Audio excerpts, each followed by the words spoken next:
Work from home करतील. आणि मी तर काही उद्योगपतींना असं भेटलं, त्यांना सांगितलं की आमच्याकडं अशा कंपन्या स्थापन करा, ज्या IT कंपन्या आहेत अशा 2-4 कंपन्या स्थापन करा. मी पण 1-2 तज्ज्ञाबरोबर चर्चा केली, एक IT कंपनी स्थापन करायची. IT company work from home लोकांना काम देईल आणि इतर लोकांना काम देईल. आणि आपल्या भागातल्या लोकांना आता इंटरनेटचं कनेक्शन फार फास्ट आहे, त्याच्यासाठी आता कुठं ऑस्ट्रेलियाच बॅग घेऊन जावा, जपानला जावा अशी काही आवश्यकता राहिलेली नाही. घरी बसून हे टेक्निकली होऊ शकतं. आणि यामुळं त्याच्यामध्ये आणखीन फास्टपणा आलेला आहे, आणखी सुधारणा झालेली आहे. नवीन नवीन गोष्टी येतीलच, त्या वेळेनुसार आपण सगळे स्वीकारू. आणि माझी सुद्धा या निमित्ताने सर्व प्राध्यापक, शिक्षिका वगैरे सगळ्या विनंती आहे की तुमच्या शाळेतले जे विद्यार्थी आहेत ते खूप चांगले गुणवान तुम्ही घडवा, जेणेकरून त्याचं आयुष्य सुधारेल, त्याचं करिअर होईल आणि त्यांचे आईवडील तुम्हाला मान देतील, तुमची आठवण ठेवतील. आणि आपली ही गाडी जी रखडलेली आहे, निसर्गाने आपल्याला जे बाजूला ठेवलेलं आहे, काही ठिकाणी निसर्ग फार अनुकूल असतो. पश्चिम महाराष्ट्र खूप नद्या, खूप कोकणात पाऊस पडला की नद्या भरतात, तलाव भरतात, बागायती होतं.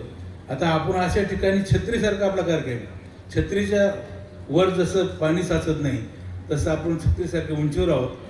त्यामुळं आपल्याला थोडेसे प्रयत्न करावे लागतील, पण काय हरकत नाही. ज्या ज्या देशामध्ये अत्यंत कष्टाला तोंड द्यावं लागलेलं आहे, व्हिएतनामसारखा देश डोंगराळ आहे, अमेरिकेसारख्या देशाला अमेरिका त्याला हरवू शकला नाही, कारण लोक फार मेहनती, कष्टाळू, कडक आहेत, खूप जिद्दीने काम करतात.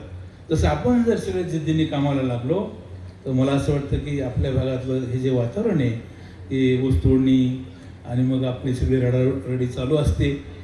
तिकडचे कारखान्याचा आमचा मित्र जर कुठला कोल्हापूरचा भेटला तो म्हणतो बीडच्या टोळीने मला फसलं बरं का. हे सुद्धा बंद व्हायला पाहिजे. मी म्हणलो आमचे आता कोणतरी उल्लेख केला रणदेबापूंनी, आपली बदनामी बीडच्या थांबली पाहिजे.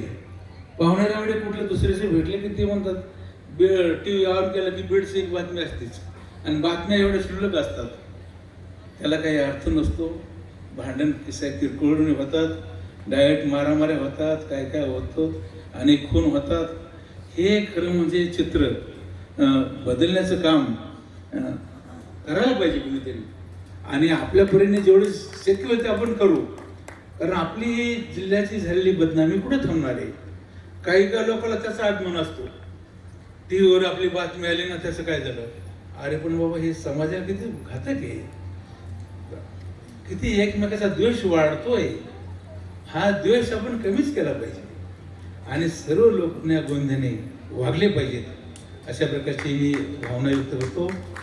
दुसरं सत्र होणार आहे आणि त्या सत्रात मग बाकीचे लोक मार्गदर्शन.